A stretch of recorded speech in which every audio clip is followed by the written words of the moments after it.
Yes ఈ కూల్చినటువంటి ఆ రేకులు ఏవైతే ఉన్నాయో ఇల్లులు ఏవైతే ఉన్నాయో ఇక్కడే కూర్చొని వాళ్ళు అన్నం కూడా తింటున్నటువంటి పరిస్థితి ఉంది. అంటే వాళ్ళు ఇంకెక్కడికి వెళ్ళలేనటువంటి సిచ్యువేషన్ కూడా ఉంది. వాళ్ళు కదిలిస్తే ఏడుపు ఒకటే తక్కువలాగా ఉంది వాళ్ళకి. అసలు మాట్లాడే ప్రయత్నం చేద్దాం. भाई आपको टाइम दिया है क्या ये सामान लेने के लिए? नहीं, कल शाम को नोटिस आया, फिर सुबह में सब लोग सोचा इतना जल्दी करेगा, सब रूम ढूंढ रहा है, जब तक ऐसा हो गया। रूम ढूंढ रहा है, रूम ढूंढे तो इतना जल्दी नहीं मिलता। छोटा लोग को बोले तो 3-4 हजार का रूम था, उधर बोले तो 15-20 हजार किधर से लाएगा, सोचे जब तक ऐसा। कितना सामान बाहर आया, कितना अंदर रुक गया, क्या मिला नहीं उसके अंदर कौन जाता। अब किधर जाना ये चावल गीवल आपका पूरा हो गया क्या? पूरा निकाल के रोड में लगा के रखे थे। हाँ। रोड में है। रोड में है क्या? हाँ, पूरा सामान रोड में लगाया। रोड पे है, बच्ची लोग पूरा रोड पे ही है। ये छोटा बच्चा बच्ची है ना? पूरा है।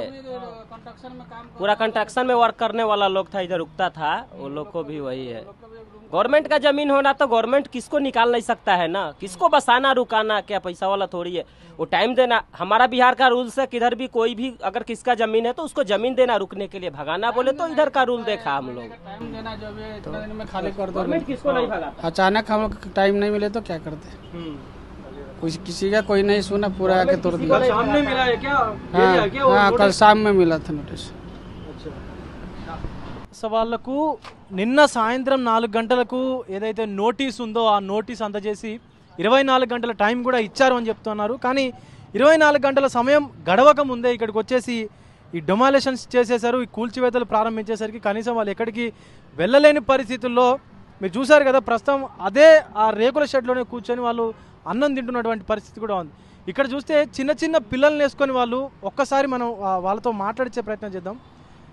ఆ చిన్న చిన్న పిల్లల్ని వేసుకొని రోడ్డు మీద కూర్చొని అన్నం తిన్నటువంటి పరిస్థితి కూడా కనిపిస్తూ ఉంది.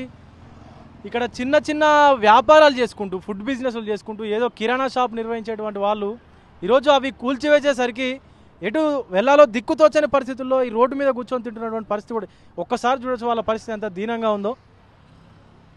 సామాన్యుల పట్ల ప్రభుత్వం సానుకూలంగా ఉండాల్సింది పోయి ఉన్న వాళ్ళు ఎవరైతే ఉన్నారో వాళ్ళకు అండగా ఉంటూ ఇలాంటి లేని వాళ్ళని గరీబ్ వాళ్ళని ఇట్లా ఇది చేయడం మంచిది కాదంటూ కూడా కొంతమంది రాజకీయవేత్తలు చెప్తూ ఉన్నారు. సామాన్య ప్రజలు కూడా చెప్తున్నటువంటి తరుణంలో కూడా ఇలాంటి కూల్చివేతలకు కాస్త టైం ఇవ్వాల్సింది. అంటే కూల్చివేయడం ఓకే కరెక్టే, కానీ వాళ్ళకు వేరే చోట పునరావాసం కల్పించుకునేందుకు కాస్త టైం ఇచ్చి కూల్చివేసి ఉంటే బాగుండేదని చెప్పేసి కూడా ఇక్కడ ఉన్నటువంటి స్థానికులు అయితే తీవ్ర ఆందోళన వ్యక్తం చేస్తున్నటువంటి పరిస్థితి కనిపిస్తూ ఉంది.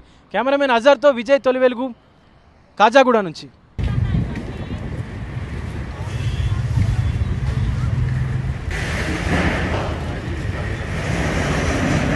ప్రపంచంలో ఏ మూల ఏ క్షణం ఏం జరుగుతుందో వేగంగా తెలుసుకోవడానికి తొలి వెలుగు వాట్సాప్ ఛానల్ని ఫాలో చేయండి.